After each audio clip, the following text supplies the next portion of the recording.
Good evening, everyone. I'd like to call this Finance Committee meeting of Tuesday, January 6th to order. I'd like to begin with the acknowledgement. The town of Smithers acknowledges the Gitumdan clan and the Wet'suwet'en people on whose unceded traditional territory we live, work, and play. The public is notified that the meeting is being recorded and webcast globally, a notice which has been placed on the bulletin board outside council chambers. In council, we have an agenda in front of us. Somebody willing to move approval? All in favor? Okay, and that carries unanimously. Just for the benefit of council, just making you aware that as we look at each of the different departments tonight, there are going to be some corresponding slides which have been put together primarily for the benefit of the public who are viewing the meeting. At this time, I'm going to give Mr. Welsh an opportunity just to set a bit of a preamble for our budget discussions tonight. Mr. Welsh. Thank you, Councilor Buikema. Hi, everyone. My name is Kevin Welsh. I'm the Director of Finance for the town of Smithers. And tonight we're starting budget season.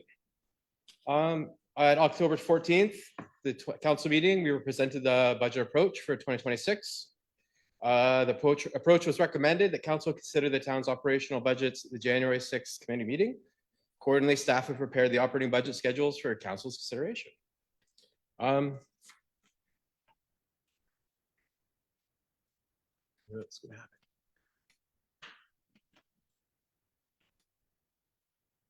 All right, I'm trying. Is this? Oh, okay. It's been hazing. Cool. The 2026 budget is focusing on delivering core services to the community. This will be the final year of council's current term, with an election scheduled in October 2026. The proposed budget prioritizes completing already committed projects and strengthening the town's core functions, and look to provide effective and efficient service delivery. The focus will be examining on how we operate, looking to modernize our processes a little bit, and building a stronger, more efficient organization.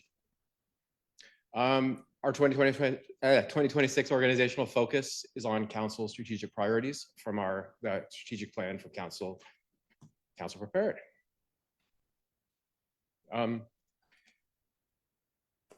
Okay, a little new to working this, so bear with me, guys.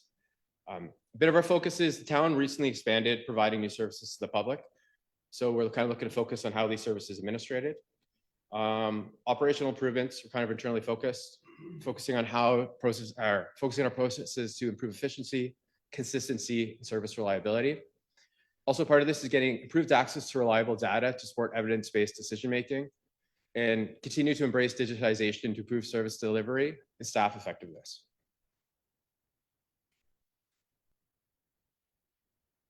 I'm just going to nod at you, Sam, every time I have to go through this.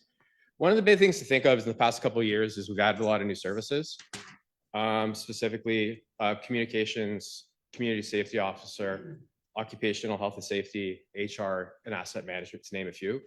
Of our 97 employees, 35 have started within the past 2 years. So we've really grown as an organization in the past little bit. And we're kind of looking for this year to kind of like stabilize and really kind of focus on and dial in our processes and like extend and be really stabilized and kind of look at how we deliver these services.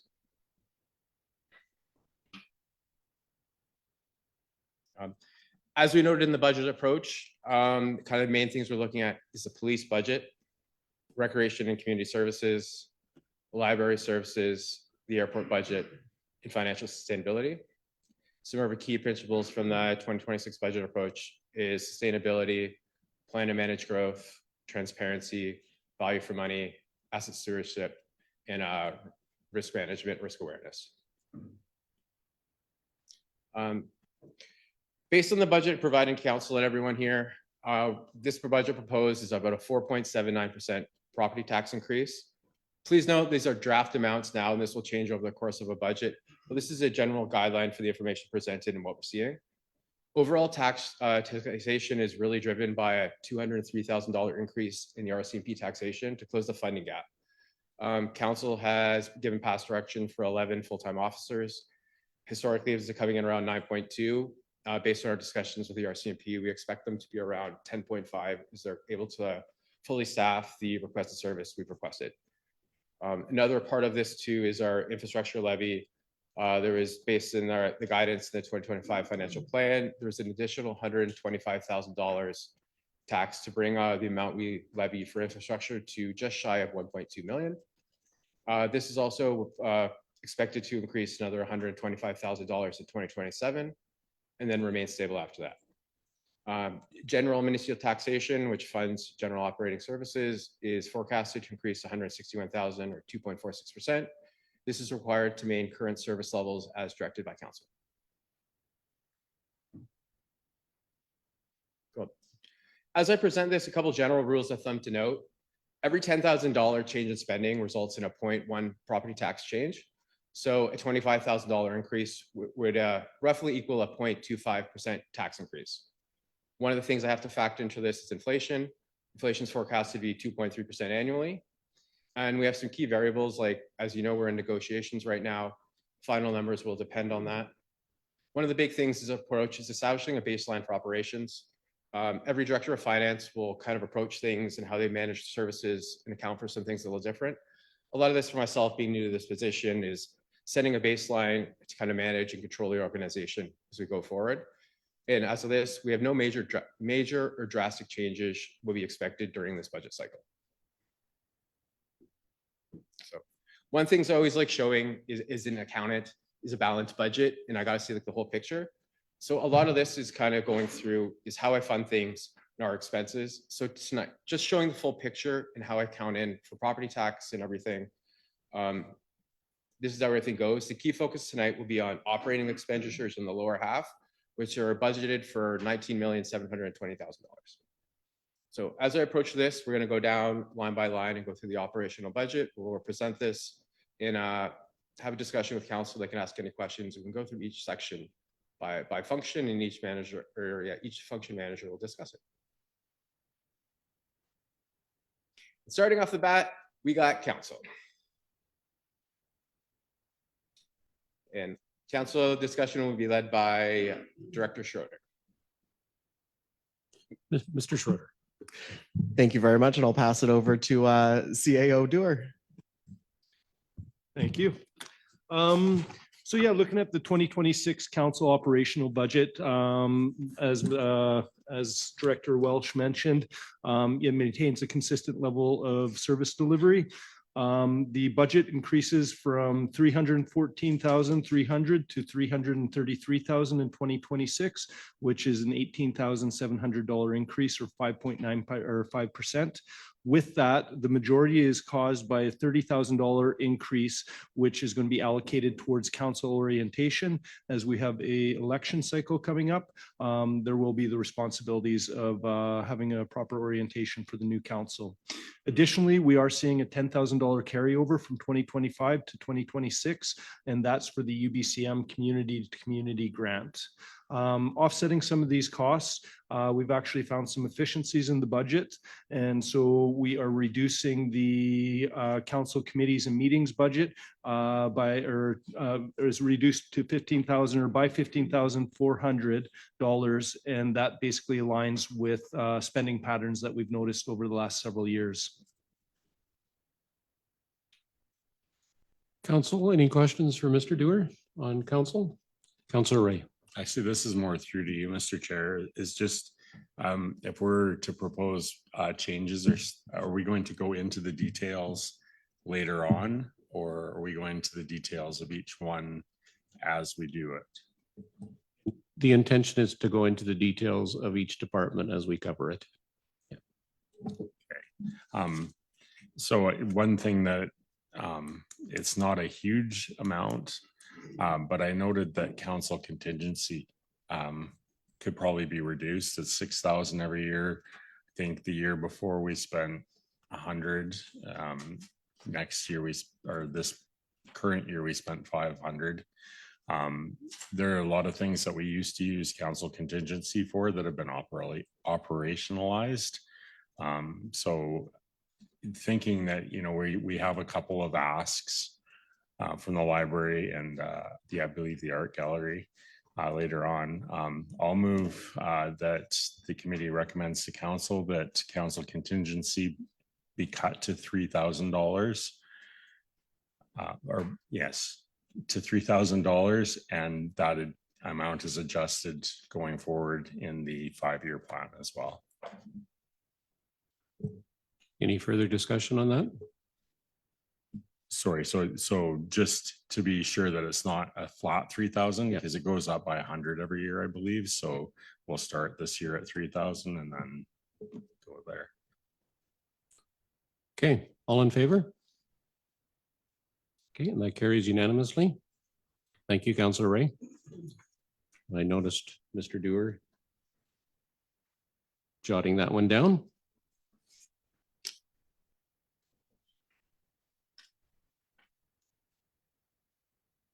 Then we're going to move into corporate services, and I'm going to give Mr. Schroeder an opportunity if there's anything he wants to highlight in corporate services before we open the floor to questions from council. One thing I'd just like to note is during our budget feedback, corporate services was one of the areas ranked as least importance, and also one of the areas public service would like to reduce. I think a bit of this is providing information on the function the corporate services does, and also just noting we do listen and compile the information received from the budget feedback. Now it's you, Director Schroeder. Next slide just shows a consolidated corporate services budget with the lines up with the consolidated operating budget presented. And then we're going to break it into a couple parts as we go through to discuss this matter. But I like to show and have all the pieces together so council and the public can fully understand how the finance of the town works, and it's kind of going towards the transparency objective. I think I'm supposed to thank you here, Mr. Welsh. To move ourselves along into the corporate services operating budget here, there have been a handful of increases associated with these budgets, and that is associated with the approval of a new position, a First Nations liaison position, which has since become the Office of the Wet'suwet'en Ambassador, which is a cooperative and collaborative position with the Office of the Wet'suwet'en, seeking to build a relationship, improve our efforts of cooperation, and carve a path for successful reconciliation efforts between our two communities. That is a service that will be funded through the Resource Benefits Alliance grant. Secondly, an additional increase to the department is associated with the Occupational Health and Safety Coordinator. This position has been approved for, or was approved for a 3-year grant through Northern Development Initiative Trust, meaning that there is essentially a smaller impact to the actual budget itself. And that position started in about October. So 3 years from October is when that position will be going until there. Additionally, there have been a handful of cost increases associated with the introduction of the Town Hall Annex, which is a secondary facility right next to Town Hall. We believe that overall the costs associated with that will essentially be a net zero, because we were previously paying for a lease at an alternative facility. So essentially, we are getting more space for about or approximately the same cost, and those costs are just the overhead costs associated with running a facility, electrical, heating, all those different odds and ends. And that largely covers the administrative corporate services. Council, any questions for Mr. Schroeder? Councillor Ray.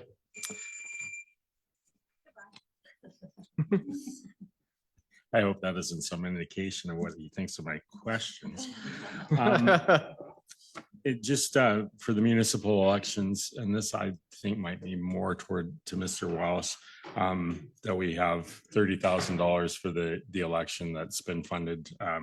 But I noticed that the budget is 34.5. Or does staff plan to tally the cost of the election this year and then adjust what goes into that reserve every year going forward? Yes, every year an annual amount is put in reserves, and it factors in the 4-year election cycle. Yeah, I just wanted that. It was actually my idea, but I just wanted to make sure that next year in the next budget, which we're not going to be around for maybe, but that like if the election costs $40,000, that we adjust that going forward. Mr. Schroeder. Thank you very much. So yes, absolutely, we have factored that in. So essentially, the way that it works is for the 3 years preceding the election, $10,000 is put away. So $30,000 is what we essentially have saved away. And then this year, costs that would have been otherwise put into that reserve account are able to be applied directly to the elections budget. So equaling, about $40,000 in total, but giving us a little bit of flexibility when we crunch the numbers for the election this year. We believe that we're able to deliver it for a little bit less than that $40,000 total, but certainly it gives us that potential for a little bit of flexibility in the future.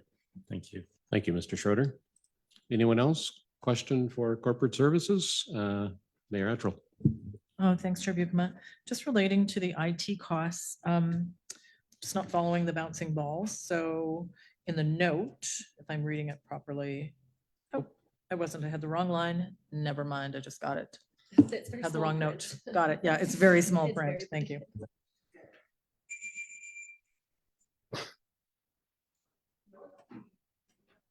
Any other member of council questions for corporate services? Okay, then we're going to move into development services and I'm going to break into the next slide. I did break corporate services down into a couple different functions. It shows up in the financial plan as corporate services, but it carries a variety of functions for it. So a lot of it's like breaking it down into sections of this. So the second part of corporate services is finance and human resources. So finance is my function. Overall, this functions budget's decreased by $146,000. Main reason for that is just due to my position being vacant for quite a bit of a time in finding staffing matters and kind of focusing with my staff on modernizing processes and finding some efficiencies. We deferred the deputy director of finance position over for a little bit. So that's resulted in about $128,000 in savings. And we have some special projects kind of carry forward. So yeah, finance overall has decreased a little bit. And then that's why one department noted there. And we have a couple projects kind of being carried forward, which is the RBA consulting, which is surplus funded and is required for the RBA agreement. As we noted, in some VADM upgrades, this is related specifically to have digital purchase orders. And then 2 other RBA projects, which is we have to have a long-term financial plan along with an asset management development plan. All those 2 of those projects are surplus funded and the other 2 are RBA funded. thank you, Mr. Welsh. Okay. Mr. Schroeder.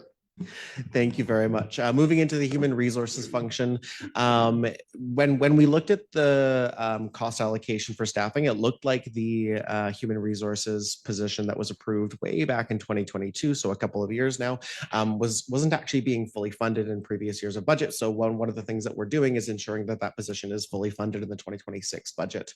Additionally, one of the main increases in the human resources function is associated with organizational training. And this is actually one of the outcomes of the occupational health and safety coordinator, occupational health and safety coordinator, and the conclusion of a handful of work that the town of Smithers have been doing with WorkSafe BC.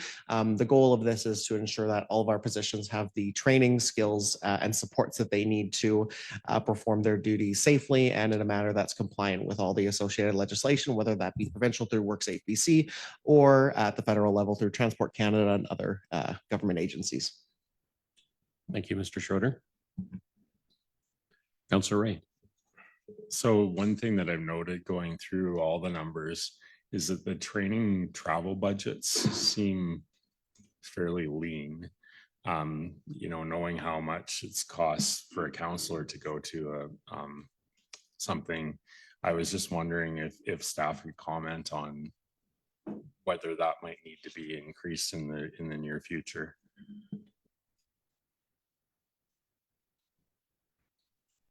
Mr. Schroeder. Thank you very much. So certainly training for staff is sort of divvied up into a couple of different pots. We have through health and safety and human resources, our regulated or required training that we deliver through that function. But then in addition to that, each department is also provided with a limited pocket of money available to them to receive additional training or, specialized training associated with their specific service. Certainly we can, I would certainly say that, with the increase in staff, those budgets have become a lot leaner and less resilient to, cost escalations, that we've seen over the last couple of years, and certainly could in some places use a bit of a top up. But for the time being, a lot of the different pockets of training monies are shared amongst some functions to a certain extent to make sure that individuals are able to attend different types of training. Thank you, Mr. Schroeder. Yeah, I mean, the one that got me was the economic development had like 5,500, and I just wondered, even going to Kelowna for the economic development, if that would cover that.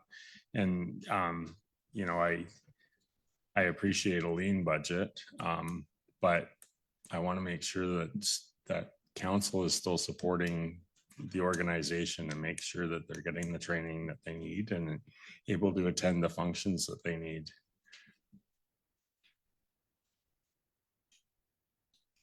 Mr. Dewar.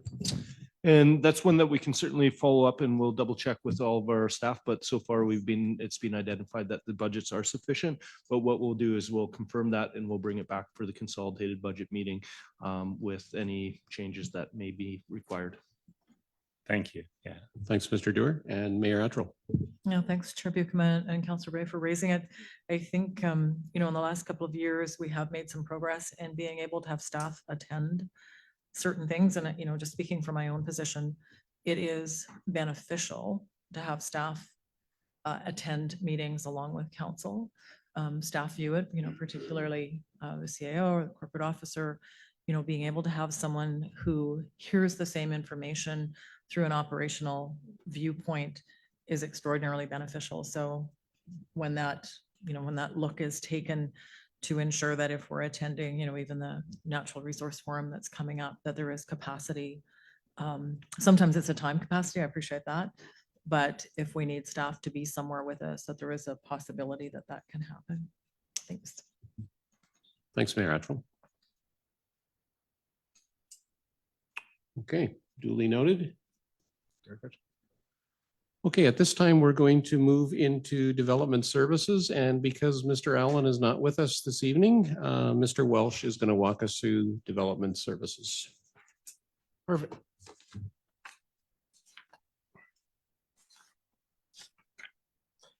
Perfect. Development services consists of three functions. Development services, obviously, building inspection and planning. So we'll break them down to three functions. Overall, development services, we'll start with the top line, is decreased 36,400, primarily due to a $32,000 reduction in special projects. Is a building condition assessment project concluded in 2025. Operating expenses have also decreased by 19,800, primarily due to a $26,200 reduction in contracted services related to a one-time special project. These reductions are partially offset by a $5,000 increase in IT costs to account for higher software licensing fees in 2026. The wages in this function have increased 45,400 due to inflationary adjustments, the addition of the manager of engineering and asset leadership position, which is RBA funded, and an accounting adjustment related to the capitalization of wages on capital projects. The planning budget or building inspection has remained relatively flat with just an increase for a wage amount.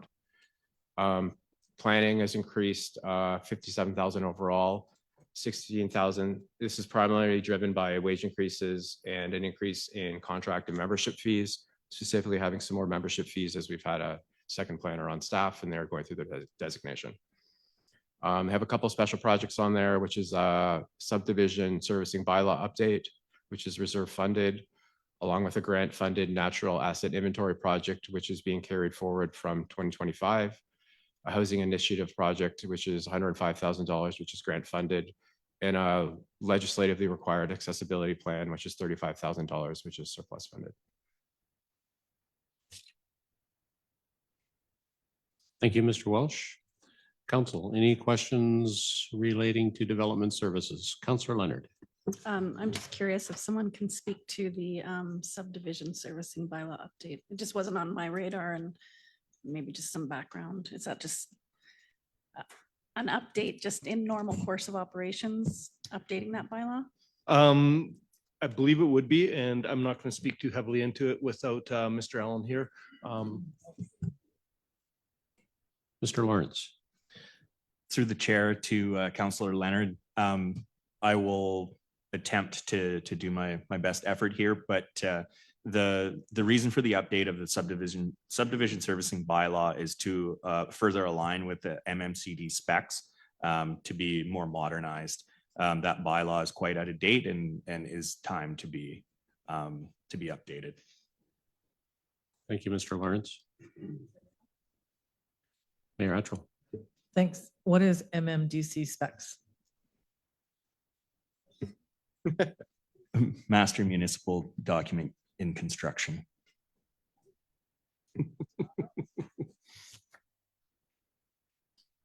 Anyone else from council with a question for development services? Okay. Thank you, Mr. Welsh.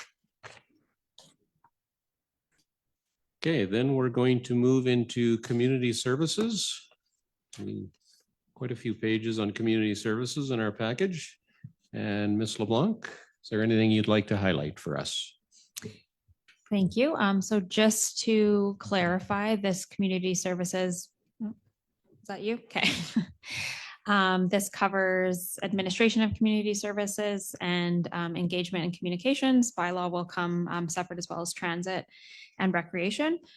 So just to touch base on the operating budget, not a ton of changes. There is, which was noted on the other slide, an increase of $300,000. That is for Minerals North Conference, which is covered by the revenues for the conference.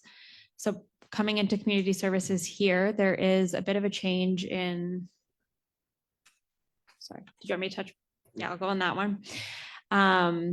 So there's a bit of a change in the engagement and communication salaries and wages there. That is just to align with the wage model that Kevin has prepared. So there's a bit of a reduction there. No changes in the services. We've also reduced the budget for special projects. That was for web redesign, as well as the communications plan, which were all done in-house. So we found some efficiencies there with the budget. And there is an increase of $10,000 for the digital engagement platform, which is engagesmithers.ca. And then we did find efficiencies as well in the training budget and contracted services and materials of supplies, just based on historical spending. Mr. Welsh, anything else you need to highlight in community services? The only next part is community services broken into two parts. It's like the community services functions and then engagement and communications, along with my clicker is not like, oh, there we go. Economic development and economic with tourism and economic development. As Director LeBlanc noted, Minerals North is kind of the main driver of this and is fully funded through conference revenue. Some of the other big ones to note is we've had a bit of an increase in contracted services in tourism and economic development due to a $25,000 increase for the visitor information center contract and an additional $5,000 increase in tourism advertising. And just generally noted the grant funded projects for this year. There's some additional slides relating to community services. Is that correct? I was a recreation and culture. Recreation, culture. Yep. Next function is Arenas. regional transit. Yeah. I have recreation and culture, arenas, grants and aid, library.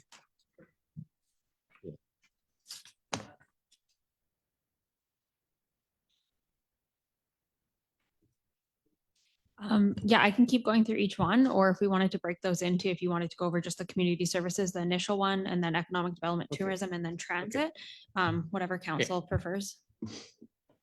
Anyone with questions on the slide that's up there at the present time? Councilor Ray. Just a question about Minerals North. Is it budgeted to be fully funded through conference revenue, or are we actually at the point where we can say that we have enough sponsorship that we won't be losing money on it? And But- then- Oh, sorry. Oh, and then just the second part of that question is are we expecting a surplus? And if so, what will we do with it? We're expecting a neutral cost on this one with a $300,000 revenue covering $300,000 of expenses. And any surplus will be at the discretion of council on what to do. Thanks, Mr. Welsh. Counselor Patterson. Thank you, Chair Bukma. Just an apology. I actually had a quick question for development services. Is it okay if we just go back to page 29 just briefly? Sure. Be Um, fine. So I'm looking at the line item in the difference between 2026 and 2027, the total dollar value of 410 and change to 291,000 in 2027. So roughly $120,000 difference. I'm just curious if staff could speak to that difference. For example, is it just because we hired more staff, or was it just because of participation in special projects? I'm just curious. Which line, Councilor Patterson? I missed that, sorry. That's okay. My microphone was, I wasn't in front of my mouth there, sorry. So there's a line item, just the total on page 29. Is it 27? Sorry, okay, on my page, it says 29 of 94. Is it the old one? Sorry, what number do you have? Okay, Counselor corrected me, it's page 27. There's a line item that totals in 2026 under staffing or planning. It says $410,300. Mhm. And then in 2027, there's about $120,000 difference to around 290,000. And I was just curious if staff could speak to that difference. Yep. So, yeah. Sure. Thank you for catching that. Yep. And the position is new for this year would be the manager of planning and climate readiness. So yes, I do have to roll that forward into that future financial plan. So thank you very much for catching that. I appreciate that. Thank you, Chair Bukma. No other questions on the slide we're presently looking at? Okay, then we will move on to the next slide.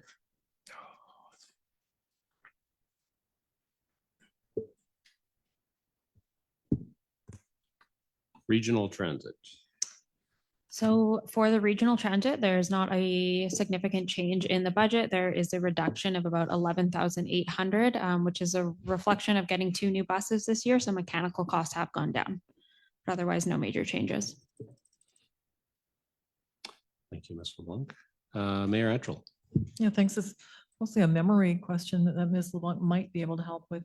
We have the, or what it's called, but basically the future planning. Is that expected to report back this year? Could there be implications this coming year, or is it beyond that? Thanks for your question. It would be beyond that. There's no changes expected in 2026.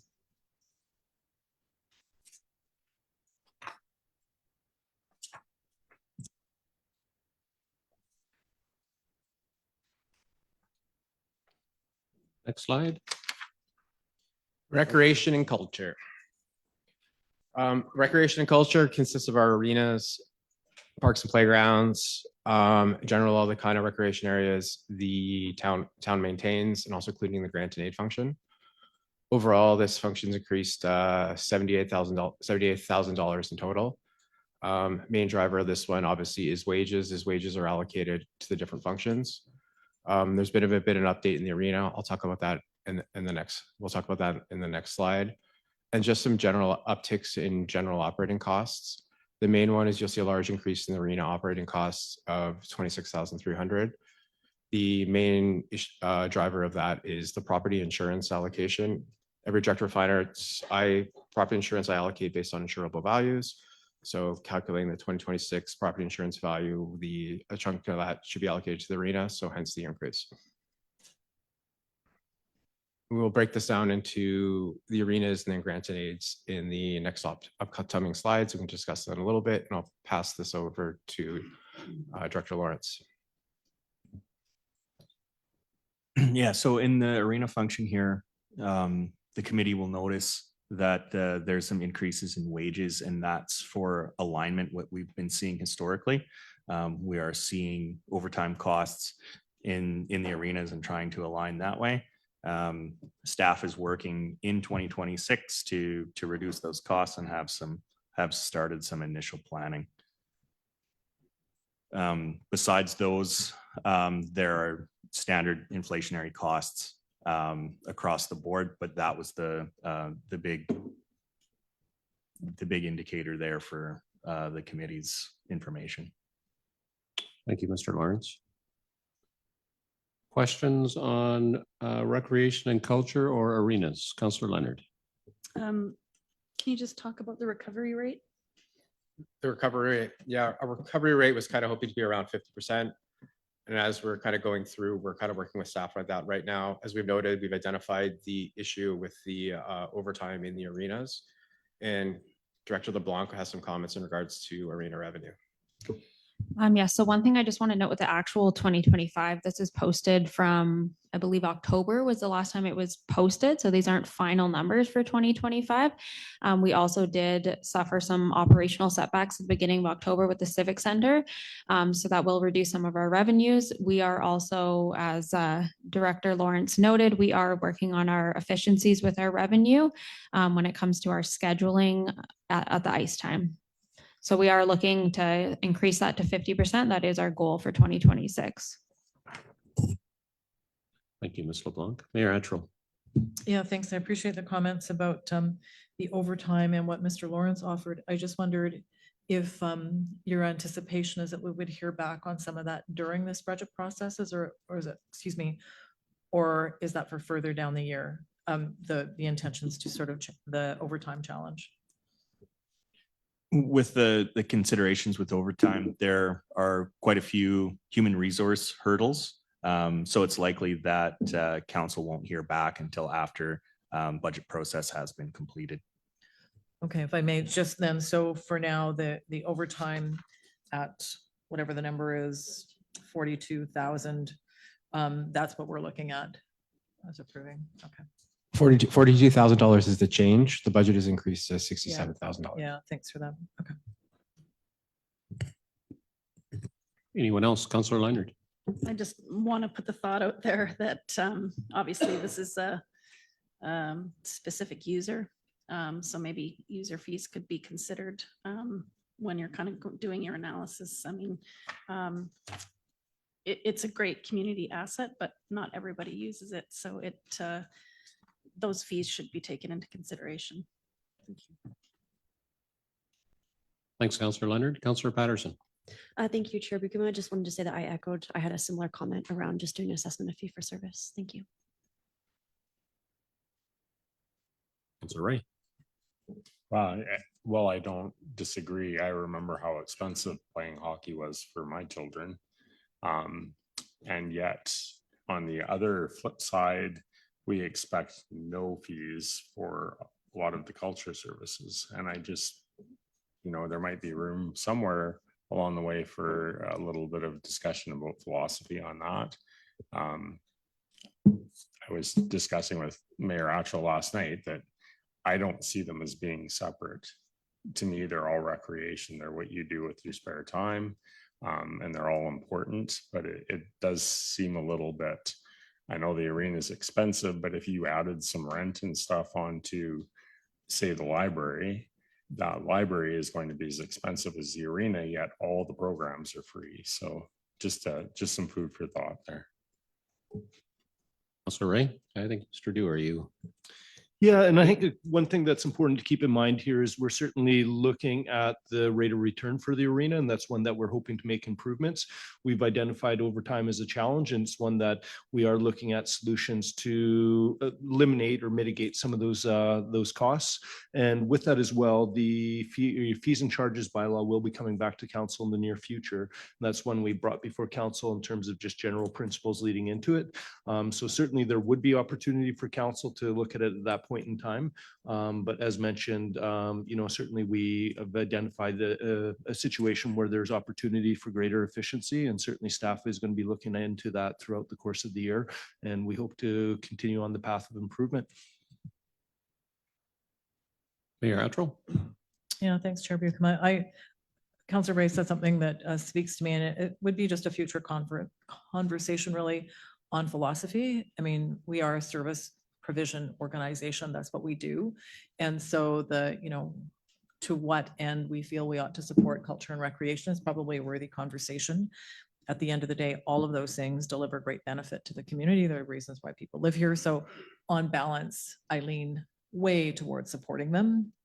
But I think it would be an interesting conversation. What is the value of recreation and all the things that come under that banner? We are challenged with them from, seeing the overtime potential and whether or not we could adjust that down.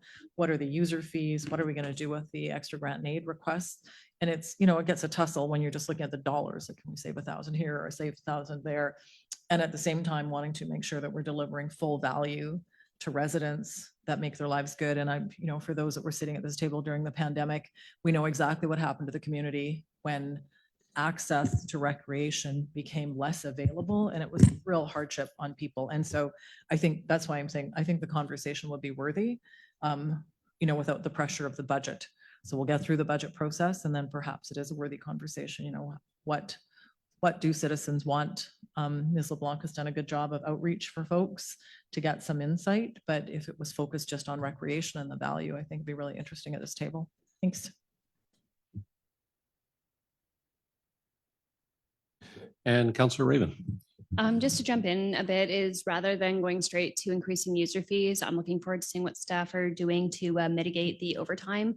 What I really appreciate about this is we know what the cost or what the driver for this cost is. So let's look at mitigating that before we look at increasing user fees. And then just thinking about the overall culture and recreation space. When I go to public skates, it's incredible how many people are utilizing the arena. So I would lean more towards like increasing corporate sponsorships rather than going straight to user fees and going directly to those organizations, because they do have significant value and everything's going up and it's impacting families significantly. Anyone else? Okay. Then we will move on to the next slide, which I believe is grants and aid. That will be Councillor Mr. Duquesne. Welsh. Yeah. This is the 2026 grant and aid budget. This is funding to the Arts Council, the museum, the art gallery. Overall increase has just been the inflationary index increases in our portion of the grants, which we share with the regional district. So there's been a $4,400 increase on that. We did have some additional requests from the Smithers Art Gallery in regards to operating costs of the creation station and establishing the new creation. Those would be some minor tax increases, and those are operating costs which should be borne by the organization. And I don't recommend funding those. Thank you, Mr. Welsh. Anyone questions on grants and aid? Mayor Attrell, and then. Okay, thank you. With respect to Mr. Welsh, in this case, I do support the requests of the art gallery.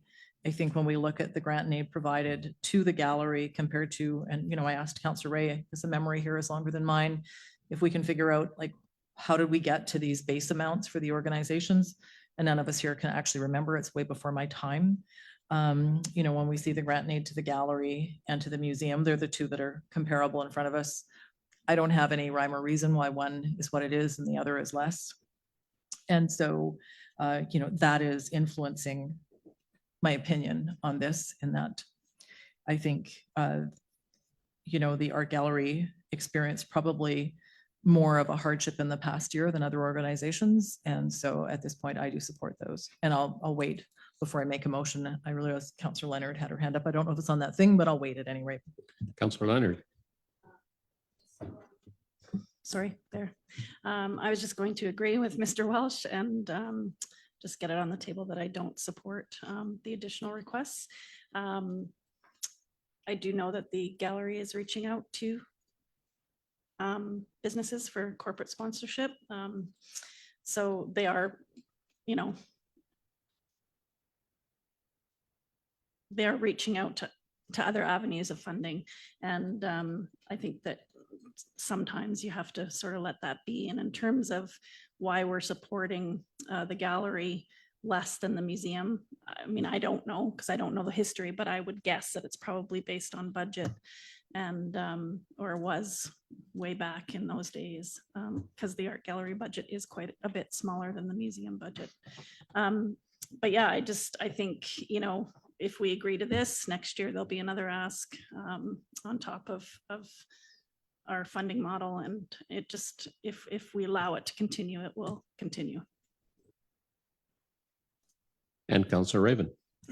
I support Mayor Atchell's stance on this. And when you start looking at the numbers and you see, I don't want to pit two organizations against each other, but when you think that currently they're in a similar space, they have similar hours and all those kinds of things, but one has a significantly higher level of support than the other. And then when we look at the presentation that we got from the art gallery about what an impact the Creation Station has. And they've done a fantastic job of making it accessible and affordable. So to me, this kind of blends into the arena discussion where this isn't about putting one over top of the other. I think this is the opportunity to actually bring them closer together. So I think if you looking at it more as like closing a funding gap rather than going above and beyond.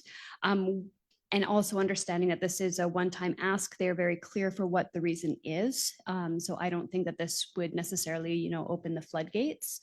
But I think that this would just be more about bringing them more in line with each other.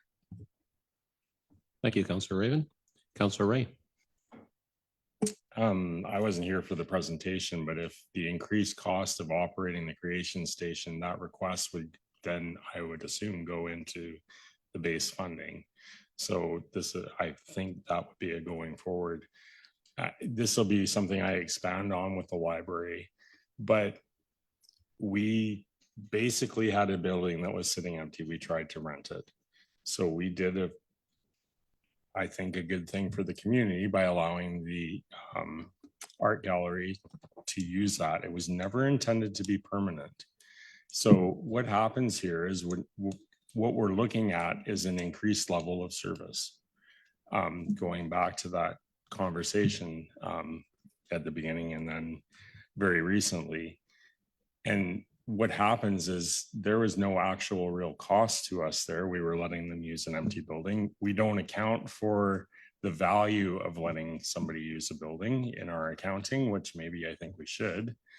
But it was never intended to be a permanent situation. It was always going to be until we had a need arise for the building. And so we temporarily allowed the level of service to be increased, and then people expect it. And what happens is when others pull grant funding or we need the building or whatever, now people expect that level of service, even though it was told to them at the start that it was never intended to be permanent. So I'm against it for that reason. And when we get asked for things on a temporary basis or to use a grant to increase level of service, it always comes back to, we lost the grant, we lost the space, we lost whatever. Can the taxpayers please now fund this what was a temporary increase in level of service? And I think if we're going to fund organizations, then we should have an upfront conversation about increasing levels of service rather than doing it retroactively when the service has been lost. So in this case, I'm not going to support it. And the museum and the gallery thing was even like that when I came on board, and council always struggled. We had started down the path of reducing the museum's grant, and then we changed course. It was very hard on the people running the museum and all the other people that were asking for grant and aid, because it was all over the place, depending on kind of maybe what the mood of the council was that night. So, yeah. Thank you, Councillor Ray. Councillor Elliott. Yeah, it's sad we have to not argue, but discuss these small amounts and have to nickel and dime. But again, I agree with that came to my mind, increase in service costs. Because we're going to have a library report here in a bit that's going to be basically trying to maintain the service the library provides and adding into that budget safety factors as well for employee safety. It is a bit harder to justify some of the costs when you have to, there are certain things we have to do, and there's certain things that we would love to do. So, yeah, I don't support it either. I think we maintain what we have, and then we try not to add too much else to the pot. And so I think going forward, again, we have to keep these costs under control, and the asks will continue to come. So I'm with Councillor Leonard and Councillor Rea in this matter. Thank you, Councillor Elliott. Mayor Attrell. Yeah, thanks. I mean, I can probably read the room, but for the record, I'm going to make the motion. So I'm going to move that we support the extra grants, and if I may speak to it, Councillor Bucca. I heard a couple of things, and overall, I don't disagree with you. I think, you know, this particular circumstance, into my mind, I find compelling. And I was at the table when the offer was made to the art gallery for the creation station. So I do remember that. At the same time, I am compelled by the situation that the gallery is in. It's a relatively small ask. And in the past, we have turned down asks, and I voted against them as well. So I don't see this as, you know, necessarily moving into amending the grant, although if I happen to be at this table next year, I would probably support that, depending on the circumstances the community faces. So we have voted down extra asks from organizations in the past, and that's completely reasonable. In this case, I feel that these small amounts are worthy of consideration by the table. Thanks. Thank you, Mayor Attrell. Councillor Raven. Of course, I support the motion as well. And just again, bringing up the fact that it is more about coming to parity rather than doing anything additional. So often when we look at this, is we always just look at it as it's just painting, or it's just this, or it's just that. And I just really feel that for these amounts, it's more about bringing it in line with what we've already done. I was part of turning down grant and aid for so many other organizations. But we as a council decided that these are the organizations we're going to continue supporting. And I think that that lends to this is like, if we're going to support these organizations, and let's support them well and fairly. Councillor Ray. Well, I understand, but are we going to close a $30,000 gap because one is getting more than the other and we don't even know why? There's lots of organizations in town that we don't support at all. Are we going to close the gap with that? I kind of understand, but at the same time, you know, these all add up. I mean, it's only 0.07%, but you know, we're at 4.97. We add pretty soon we'll be at 5.5 or 6. And to try and equalize two organizations that do different things is kind of, it's kind of if one of your kids is playing an expensive sport and one's playing a not expensive sport, do you put money in their bank account to equalize it? I didn't. So yeah, I think that that's not a good reason to be increasing something. Thank you, Councillor Ray. Mayor Attrell. Yeah, thank you. Just for clarity, what I'm suggesting is that we do the one-offs. I'm not actually suggesting a permanent addition. So I think that's what my motion said. That's what I meant it to say. So if there's a future discussion on changing what the base funding is, in my view, that's a future discussion. So the motion simply reflects the one-time ask, just for clarity. Anyone else? Councillor Patterson. Thank you, Chair Buchema. Just a point of order question. Has anyone actually made a motion? I haven't. Okay, so can I hear that again? Because I'm getting confused if we're lumping or we're splitting. I just want clarity. Thank you. Mayor Attrell, are you willing to repeat your motion? The motion was to approve the one-time asks of the gallery that are on the board. So it was the, if I can read them even at this distance, 5650 and 1420. Those asks, the one-time asks for this year. We were just talking about both, so I just want to make sure. Yeah, and that's what I was hoping to clarify. Councillor Ray. So just a question of clarity through to staff. Number one is increased cost of operating the creation station. that's not gonna go down next year. So are we gonna make them ask for that every year? Or is it actually a request for increase to base funding? Mr. Welsh? That would be one thing to consider. I was actually going to bring up a bit more technical point is that this service is also under a cost share agreement with the regional district where we pay 71% and they pay 29%. We're really close to the threshold of their taxation maximum. And we will have some severe implications, some large implications with the new library. So it is kind of getting to the borderline of that. Is if we do grant these things, the town may be on the hook for the full portion also. And it's just like, as we're getting really close to that borderline slide is just something to consider, especially if this is determined to be an indefinite funding amount going forward. Thank you, Mr. Welsh. And Councillor Leonard. Can I just get you to elaborate on that? What you mean by funding threshold?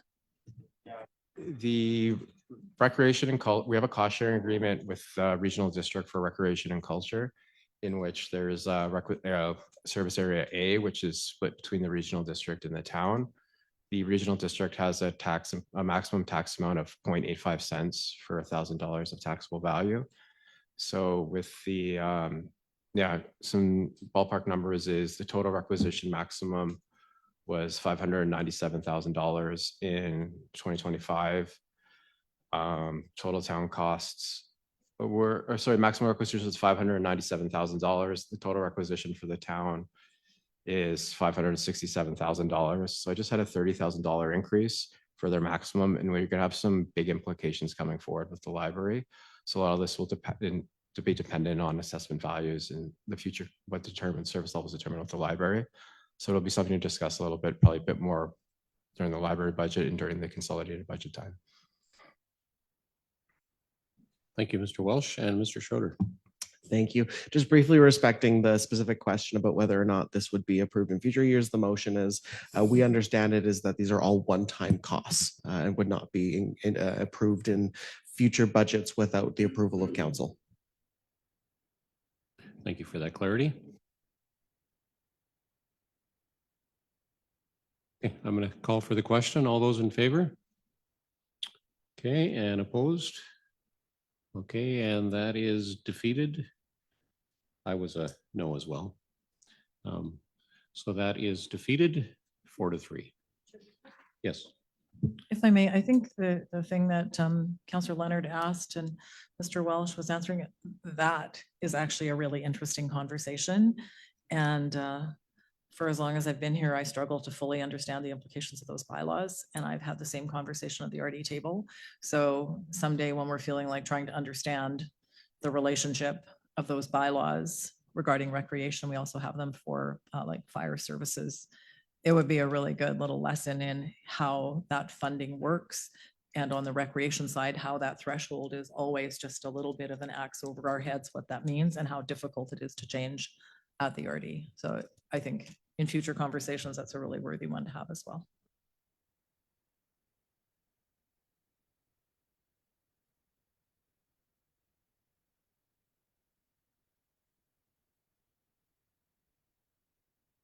Grants and aid we're done with, and now we're going to move into library. Yes. We have the library. Just to let everyone know, we bought a building. The big one for this one is there's some increased costs with the library this year, specifically in regards to just their general increase in wages, their janitorial contract, bookkeeping, initiative related to working alone, having a second staff member for the half hour of closing procedures, security system, and some general wage increases. So we've seen an increase in the cost of operating the library, about $17,700 in new library operating costs, along with $9,300 an increase in property insurance for the new building. I'm showing a little bit of a decrease in the operating expenses for that. There was an amount budgeted for a donation flow through.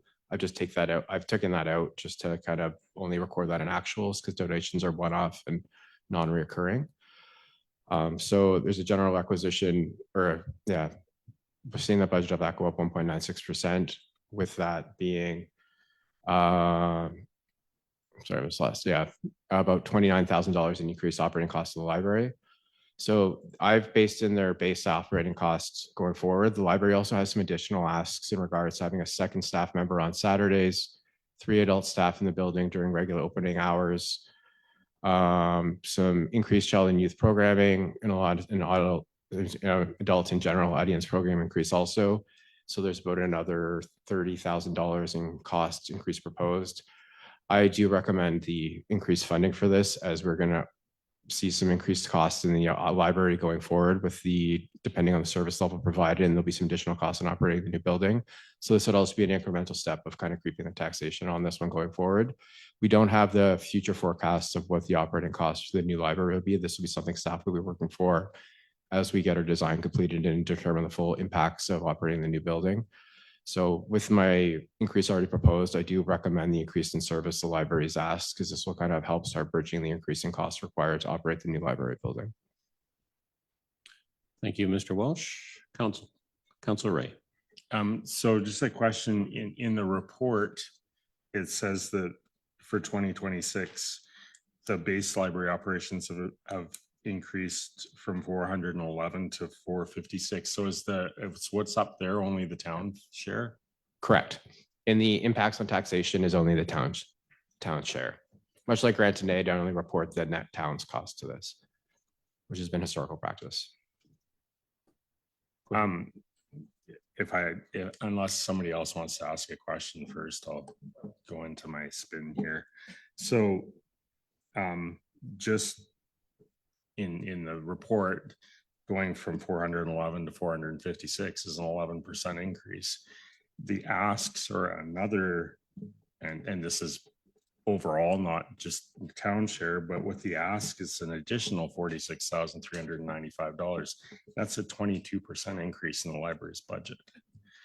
So I could be convinced on 3 and 4, 1 and 2, we knew was coming. But I think, so, Mr. Wallace alluded to this, we're really going to have a good conversation with the library board and the public about the level of service that's going to be inspected in the new library. Because with council's kind of implicit agreement, what's happened with the library is they don't ask for children's programming, adult programming. They've always gone out and asked for grants for them. And like I said, with the art gallery, now the grants have fallen apart, and that's the level of service that the library patrons are expecting.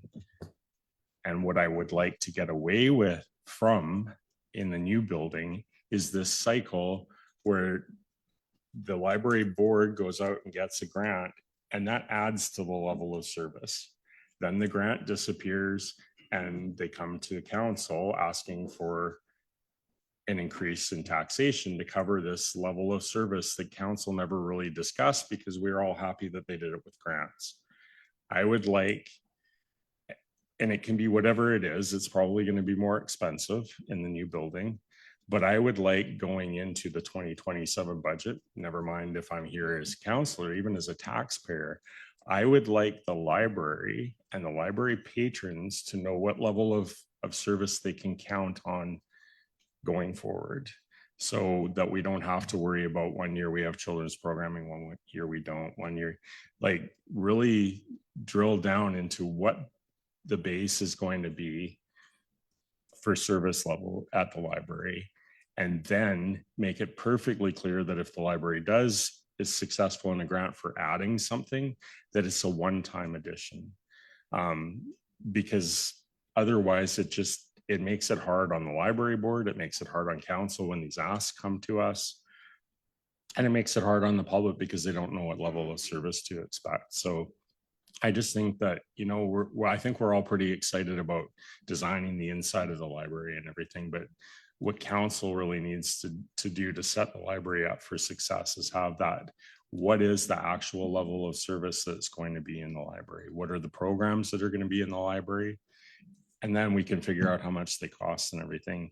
I've always thought that my memories, and I grew up in a bigger place, but the library was open business hours, and this library isn't.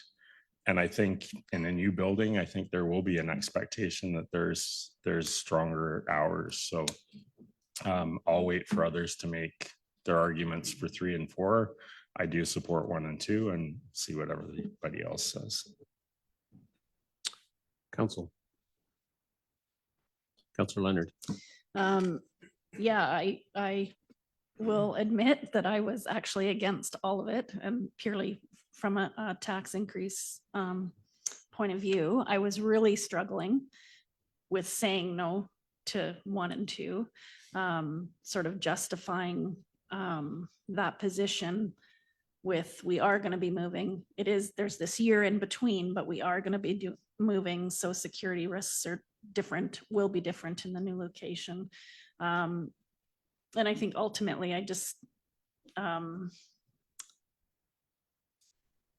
have that, fiduciary duty to our taxpayers. And so I was against all of it. And we did, I think, turn down funding for programs last year.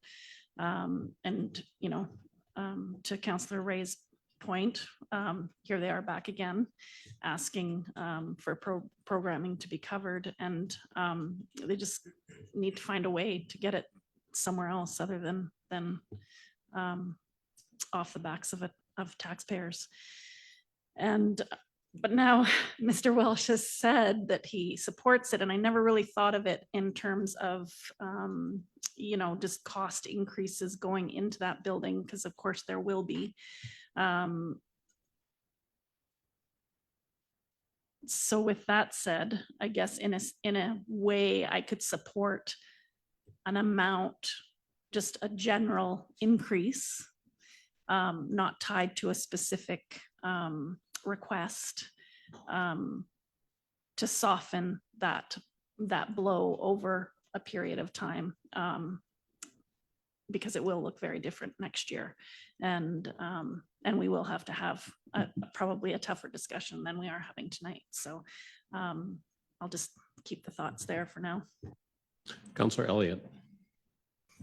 Yeah, I know it's 22% is quite a bit of money to jump for sure. We've had numerous discussions about the library and the budget, and again, I think 1 and 2 is basically based on safety factor and security of the employees. And I don't know if that'll change when it goes to new location, what ramifications of that would be. I think 3 and 4 are really great things, but I think we may have to cut stuff from the library. They may have to maybe reduce some hours of certain programs and just maintain the open hours. And then, so I think, some of us maybe think that a huge tax increase overall is not the way to go. That's my opinion. But we have to be, to me, 1 and 2, I'm okay with. But if there's some way to get more grant aid through our grant writer, that would be great to fund the programs that they want to do, that they were already doing and now they won't be covered with grants. This is the problem with all of this stuff, is that the grants were there and now they're not anymore. And we're on the hook for a lot of the expense and we can't do it. So we, it hurts, but we may have to say to the library, you might have to cut some stuff. But 1 and 2, I think the security side of it, I think that probably is required. But 3 and 4, it depends on what the table says. I'm okay with it, but it's a 0.33% tax increase at the end of the day. So that's my take on this budget. Yeah, I'm also in support of 1 and 2. I've attended some library meetings recently and been made aware of how many safety issues there are in the building. And I feel with that homeless encampment next door, we almost owe it to the library to give them 1 and 2. That's my take on it.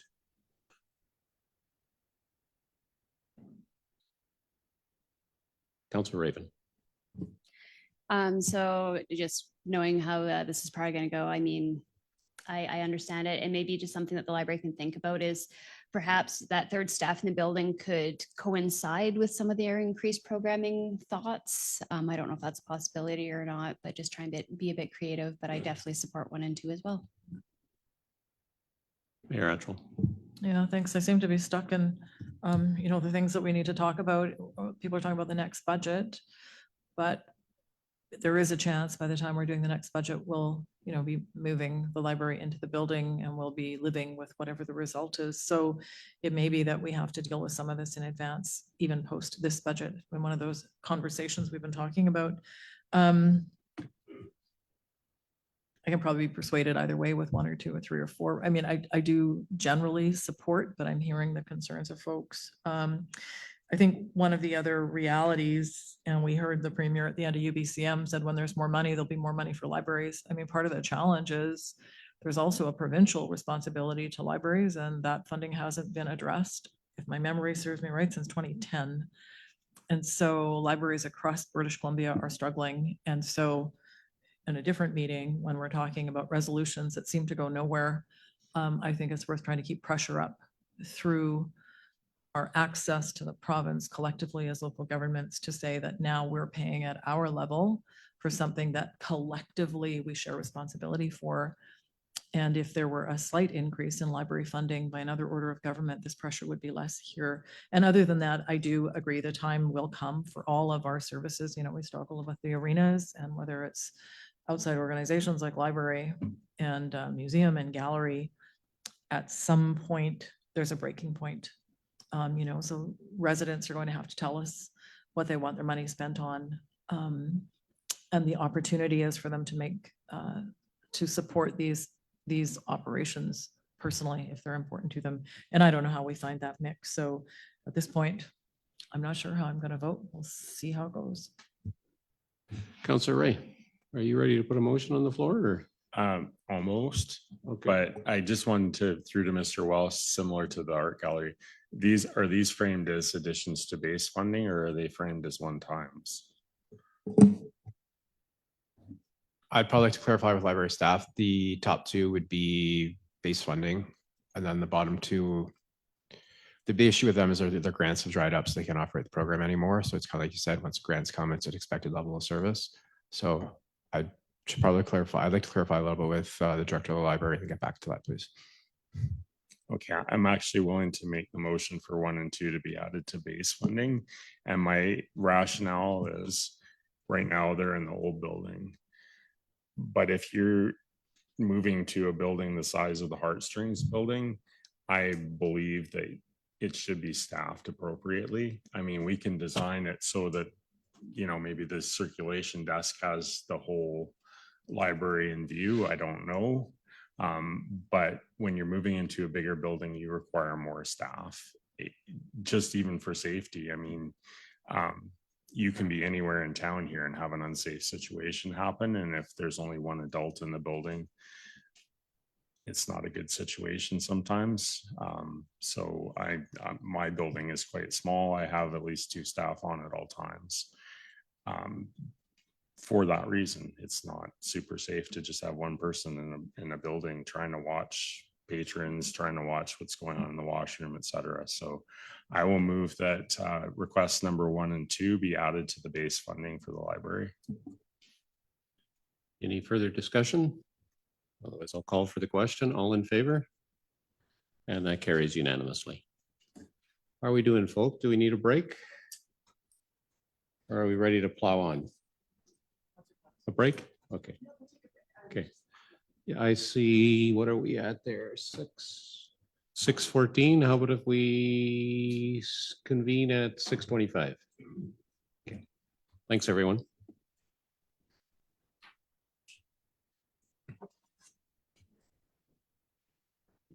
Squishy.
I had you in mind.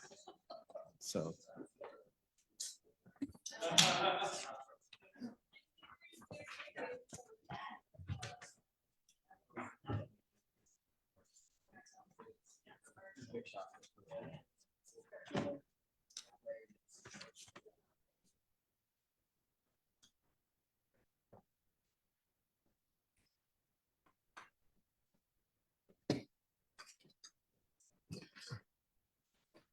Okay, it's 6:25 and we are going to reconvene and we are moving into protective services.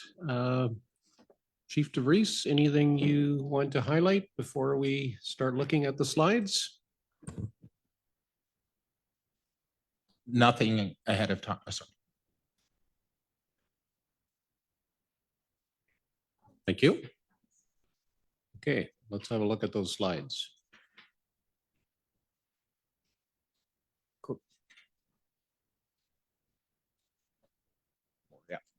This is a consolidated, just showing the total that shows up on the consolidated operating budget. And then we'll focus on the functions under Fire Chief DeVries, which is fire rescue, emergency, social services, and BC Rescue Services. So next slide, Director LeBlanc, please.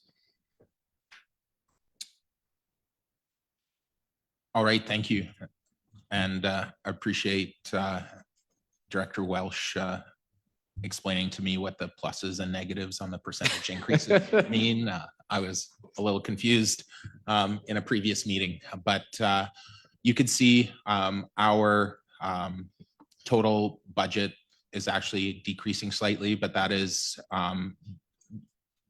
driven by just reduced grant amounts that we're eligible to apply for. So that's where that 1.61% change is coming from. The big things that we have, our wages are increasing just with the inflationary wage increases as well. We council in the 2025 budget approved a scope increase for our first responder or a medical response. And this accounts for the change in our operating expenses because we need to replace some of that equipment when it expires, mostly medications and such. There is also an increase in the Deputy Director of ESS, but that is a grant funded position as well. And that should the grant funding dry up, that would not be an ongoing position. And then the big ones for us is there's a reduction in ESS grant funding. We run the regional ESS team. And I think, it went down from a total of 200,000 for the regional team to 140,000 this year. And again, that's just the amount of grant funding that we're eligible for. So that's why there's a reduction there. And the last one is just the special projects. All the special projects are grant funded other than the Fire Master Plan, which was approved in the 2025 budget as well. However, with the RFP process and creating the RFP, the actual expenditures for the Fire Master Plan are starting this week, actually, with the contract getting signed and the review starting through the organization that was approved by council. So. Thank you, Chief DeVries. Council, questions on protective services?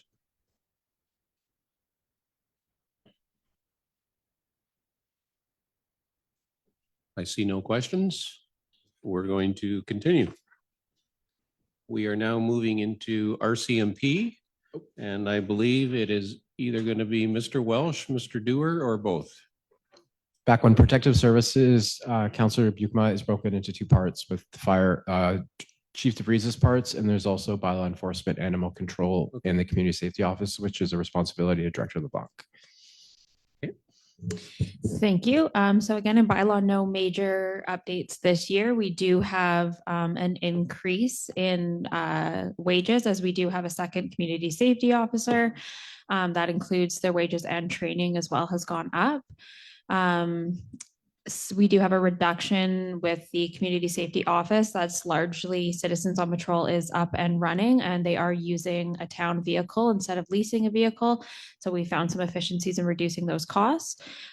Special projects are also reduced. That is the situation table is up and running, and that onboarding has largely been completed.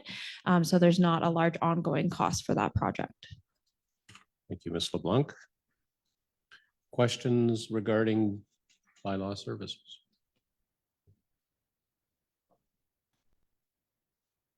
Nope. Okay. My apologies for that. Then we're going to move into RCMP. And is it going to be Mr. Dewar or Mr. Welsh? I could take this one and save Mr. Dewar some talking. Yeah, this is as we noted in the budget, the budget approach is we expect to see an increase here as there's always been a funding gap. And as the RCMP has been able to increase their staffing to we're seeing around 10.5 officers expected starting in 2026. As I've forecasted in the right-hand column, kind of expected costs I'm seeing of this, we are budgeting about $220,000 to be used in surplus to offset this. I'm going to be seeing about $48,000 to be used. So in our 2027 budget or 2026 budget, sorry, we're going to see about a $108,000 increase in operating costs relating to staffing the officers and the costs related to that, and a little bit of increase for the RCP staffing costs. In managing this a little bit, I've used $125,000 in the surplus of the fund to offset this increase a little bit to create a buffer and increasing the cost and also stabilize the tax increase as we expect to see if they're able to maintain and manage the 10.5 and how the finances will be impacted on that going forward. So any questions, let me know. Council? Councilor Ray. Sorry, I'm having trouble finding it, but in the detail, there were two boxes and one was around 160 and the next one was 180. Is that the cost per officer has changed from year to year here? Correct. That's what we get from the RCMP when we commit to the services. Yeah. Thank you. And Councillor Patterson. Thank you, Chair Bukema. I'm just trying to flip through my pages to find it. Would now be an appropriate time to ask questions about prisoner expenses, or should I wait till we get to that slide?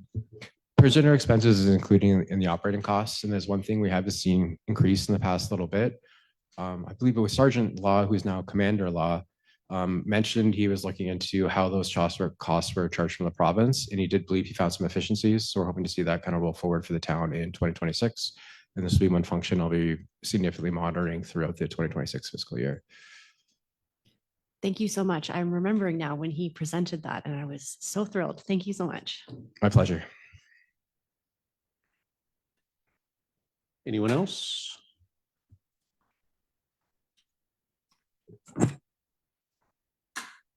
Then we are going to move into transportation and mobility, and I believe this will be Mr. Lawrence. Thank you, Chair Bukema. A few things to note here in transportation and mobility. There is a increase of just over 6% for an RBA funded position for facilities and infrastructure manager, but we are looking to defer that into 2027. So when we bring back the consolidated with the operating capital budget, that will likely not be in there. Another thing of note is moving fleet around and consolidating fleet as well has come to an increase of just over $55,000. And then there's some inflationary adjustments, and then also collapsing some certain special codes and finding some efficiencies there. We were able to put some boulevard maintenance into our just general operating. Thank you for that. Questions relating to transportation and mobility? Councillor Raven. So just because 'tis the season of snow removal, or as you have it, snow control, what would be the impact to the budget if we were to start taking care of the ends of people's driveways? So when the plow goes by and usually there's a windrow, approximately what kind of impact would that have to our budget if we were to actually remove that snow? Through the chair to Councillor Raven, excellent question. So it's a two-part answer, really. There's capital considerations and operational. So I would assume that the committee would like to hear both, even though we're discussing purely operational right now. So with that in mind, the low end of including additional operators and equipment, we'd be looking at both capital and operating around $1 million in 2026. And then the high end would be closer to $2 million, depending on level of service and how we're trying to achieve that new service. Thank you, Mr. Lawrence. You're good, Councillor Raven. Anyone else? Councillor Patterson. Thank you, Chair Buchema. I'm just scrolling. Apologies, I just got busted multitasking. So through to Mr. Lawrence on the transportation and mobility on the preamble of the report, there was just a project that was called Boulevard Maintenance for 10,000. Can you kindly just remind me what that was? What we consider the boulevards is the Highway 16 corridor in the landscaping portion specifically. So that can be rolled into our regular operations as well. And Mayor Ettrell. Thank you. Couple things. One on the facilities maintenance. You said it's going to be rolled over till next year or 2027. How does the work get done now?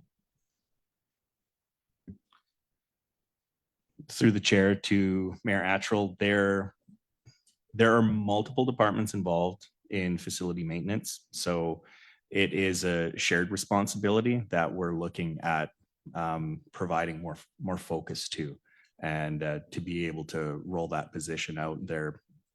We do need to do some more work to understand what that looks like. Okay, that was the next part of that. So it's because we're not ready to do it yet. Okay, thank you. And then as a follow-up to Councillor Raven's question as well, and that 1 to 2 million increase, I wonder if you could just give me a bit more detail on that. What's comprised of the 1 to 2 million? Thank you, Mayor Attrell. So that looks like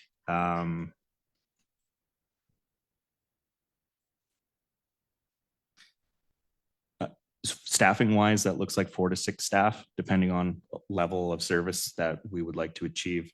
That includes additional equipment, whether they're skid steers or compact loaders.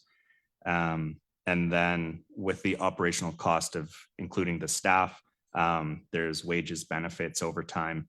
Other operational considerations are fuel and consumables for the capital equipment purchases, and also depreciation, admin costs, and training. And Councillor Ray. Yeah, I'm a little surprised to see the contract services budget has been reduced. I was under the understanding, and perhaps I'm wrong, with the moving of the snow dump, that we would actually be using more contracted services. Can you comment on that? Through the chair to Councillor Ray. Apologies for not hitting that earlier.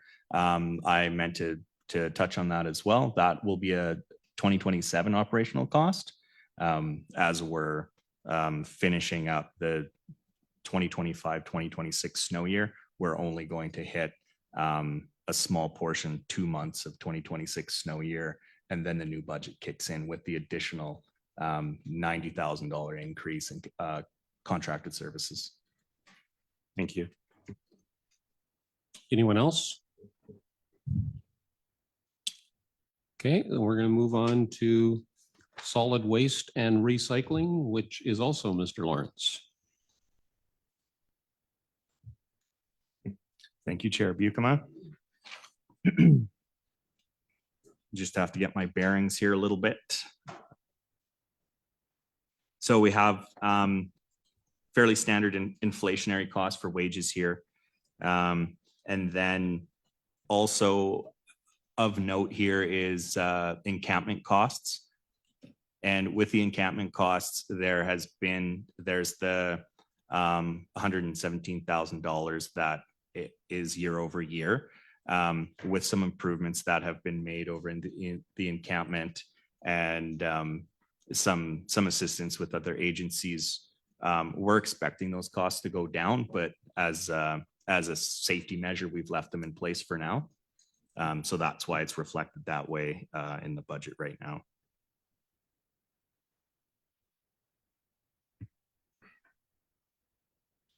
Council, questions relating to solid waste and recycling? Mayor Attrell. Yeah, thanks. And sorry, I was making some notes from the past one, so I might have missed something that you said. My apologies if I'm asking you to repeat yourself.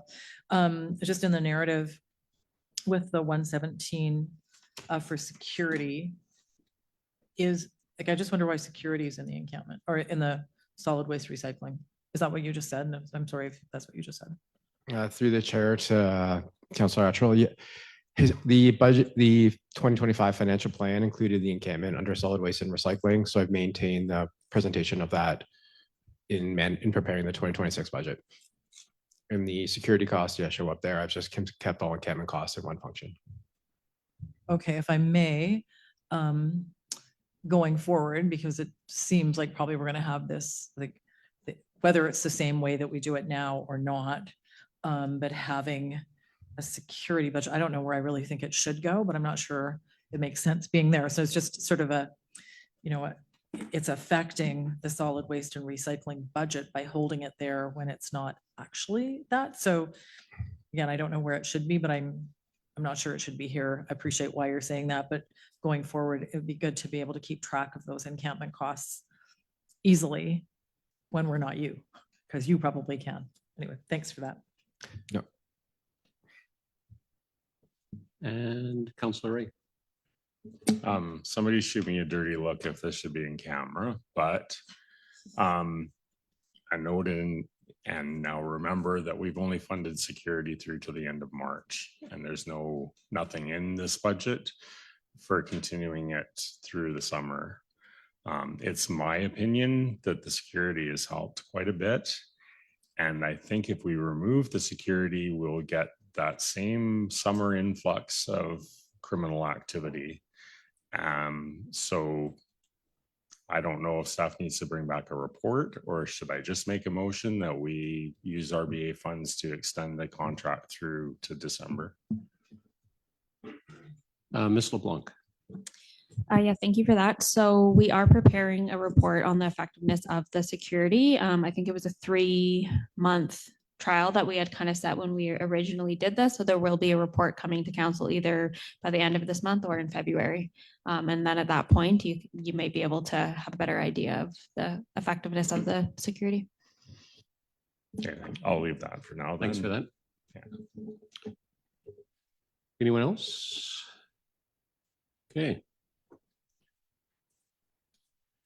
Then we are going to move on to Public Health Cemetery, which will be Mr. Dewar, I understand.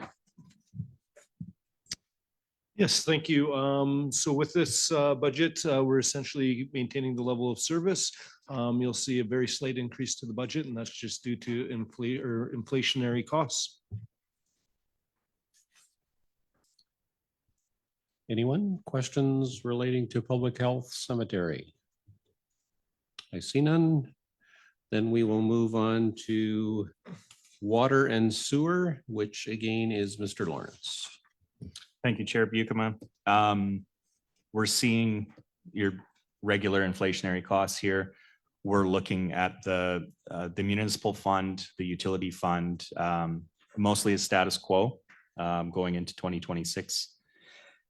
And a focus on training and certifications for operators, and those are the main operational considerations of note. Thank you, Mr. Lawrence. Council? Councillor Ray. Just wanted to touch on note 3, favorable adjustment, reducing senior discount 50%. Is there going to be a report coming on the mechanism for making that happen? Yes, as we just in fees and charges principles, we wanted to do that. We have a fees and charges report coming to council next week. Anyone else? Mayor Attrell. Yeah, just out of curiosity, I thought I found it earlier. What did we pay off? There was some long-term debt financing for, I believe, it was carried through the utility systems for some old financing that was completed in 2026. If you don't have it right now, it'd just be good to know what we actually finally got paid for. Sewer storm interest debt payment, I'll have to look into like the exact details. It's probably been outstanding for about 20 years. Anyone else? Okay, then we are going to move into Smithers Regional Airport. Mr. Muscat, anything you'd like to highlight for us? Thank you, Chair Bukema. So we're looking at a slight increase to the airport's 2026 operational budget at just over 5% or 103,600. The largest increases are coming from special projects in the amount of $65,000 and airport operations at $50,000. Within the special projects, $35,000 is for the airport master plan, which is already well underway and is also 100% BCAP grant funded. And the remaining $30,000 is a feasibility study looking at the possibility of lowering the approach limits at the airport. And for airport operations in the amount of $50,000, this is in regards to the annual tree and brush clearing for our OLS. And I'll just provide some additional information. OLS is obstacle limitation surface, and this is a regulatory requirement to limit obstacles within a defined area related to the airport, and more specifically the runway layout and its approach and departure paths. This is in order to maintain aircraft safety. And then moving to some savings, there's been a slight decrease in insurance costs under the airport administration in the amount of 14,800. And then there's been a more substantial decrease in the operating projects in the amount of 41,300. This is in regards to the south slope stability and geotechnical work at the airport, which is not viewed as a strategic priority at this time. Thank you for that. Council, questions relating to the airport? Mayor Attrell? Yeah, thanks. Just to the obstacle limitation thingy. It seemed to me it's not that long ago when we did a major logging project out there. Does this mean that the area that needs to be clear has gotten bigger? Thank you for that question, Mayor Attrell. Yes, you're correct. There was a campaign to log and clear a certain area. This is in regards to new areas and will be an ongoing cost as trees continue to grow. And we're taking the approach that the more proactive we can be with this program, the less costs in the future that we'll have to bear for this program. Thank you, if I may. Oh, sorry. Mr. Dewar, did you want to add something? Yeah, just building on the comments of Mr. Muscat. Basically we're operationalizing this cost rather than having show up as surprises and having a substantial investment needed at certain times. So that's the premise behind it. Yeah, thanks for that. And I appreciate if we're doing brushing and stuff. I just thought when you take down a whole bunch of full grown trees, like they can't possibly be back yet, but I get it now. Thank you. I'll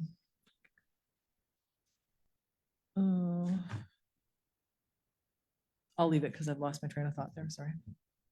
And Councillor Ray.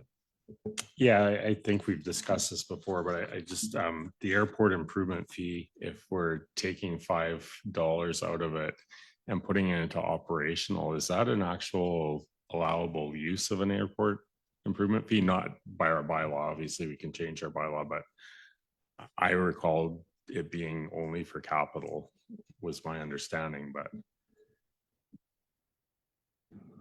Who's able to address that one? The airport improvement fee was $30 collected, and previously $10 was going into, just switch that. Oh, that's my train of thought. Sorry, Councilor Ray.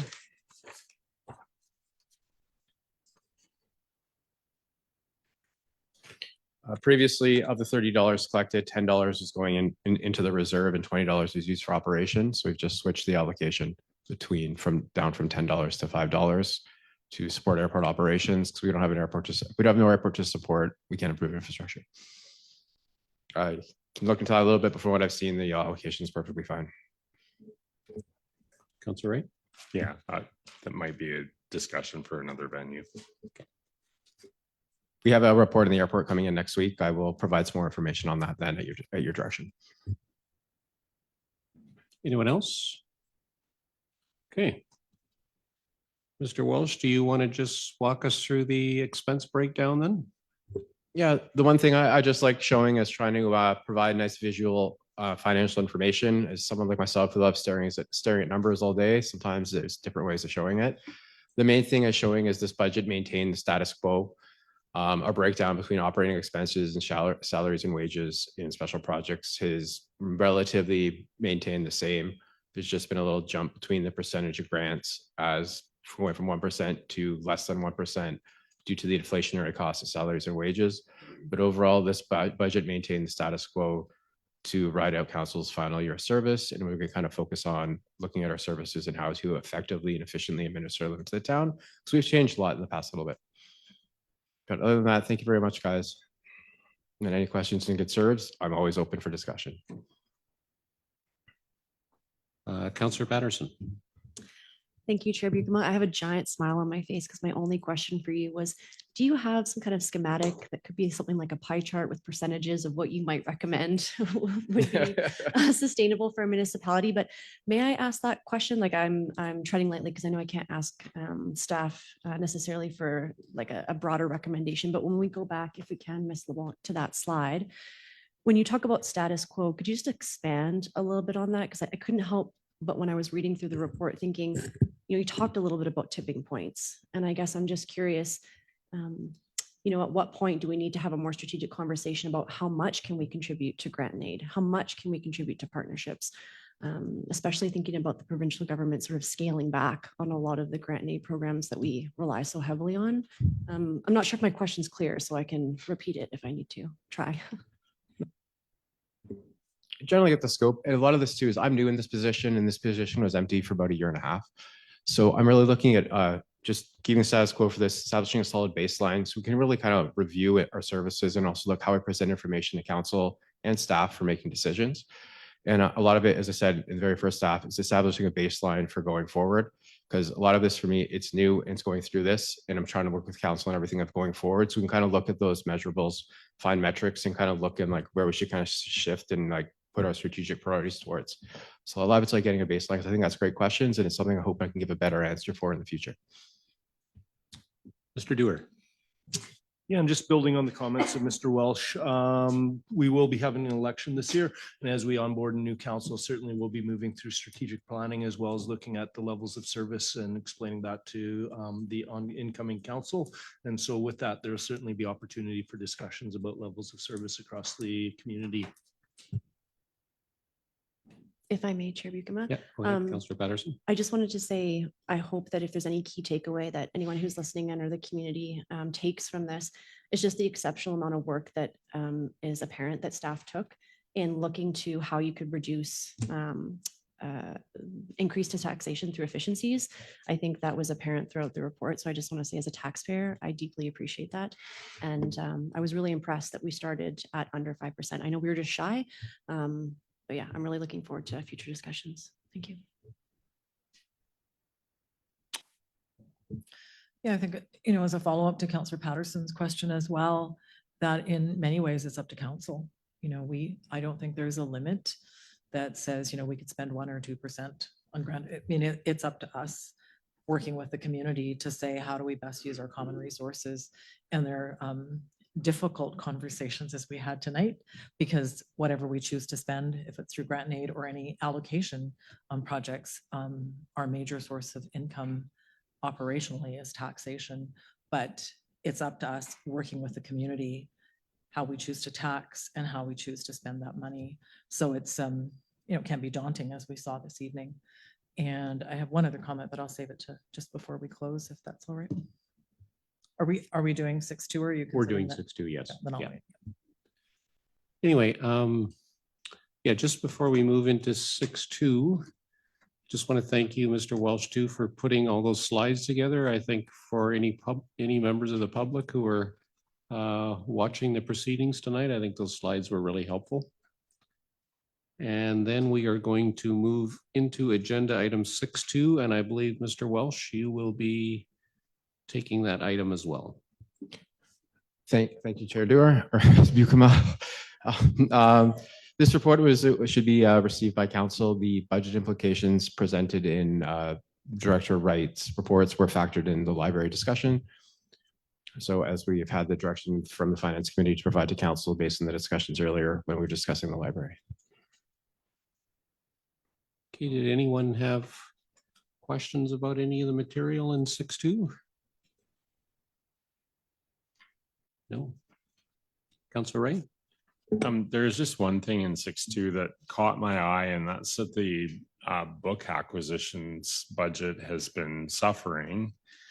And it was my expectation that the reason that we give a general increase of CPI is that all the line items such as book purchasing, et cetera, unless there's been changes to costs, that the budget would go up for any line item like book purchasing by CPI.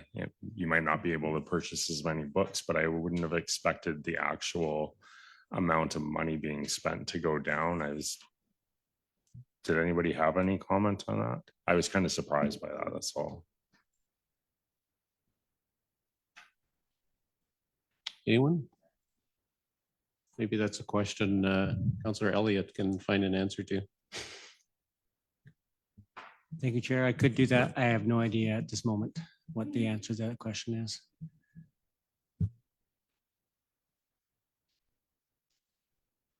And Mr. Dewar just said staff could follow up as well.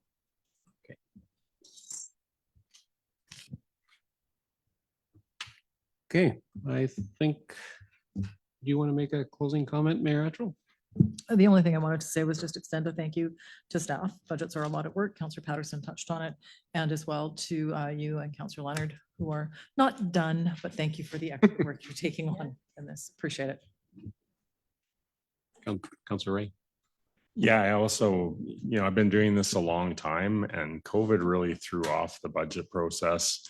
It was difficult for all the staff, but this is the first time in a long time where I felt like I read the budget document and everything in it sprang out of things that had been discussed around this table. We had questions of clarification and everything, but it made it very easy to read. So kudos to Mr. Welsh and his team, but all the rest of the team as well for focusing in and making sure that it's a budget that I think even, if anybody's been following at home, there shouldn't be any surprises in here. It's all been discussed at council, and it's all been carefully planned to arrive at a place where we're discussing kind of a status quo budget, but we all know what's going on. So thank you. And I think probably every member of council would echo what Mayor Attrell and Councillor Ray just said. I found the documents really easy to read and follow, and thank you for your answers to our questions tonight. And I think that brings us to adjournment. Is there someone willing to move adjournment? Mayor Attrell, all in favor? And thanks, everyone. Enjoy the rest of your evening.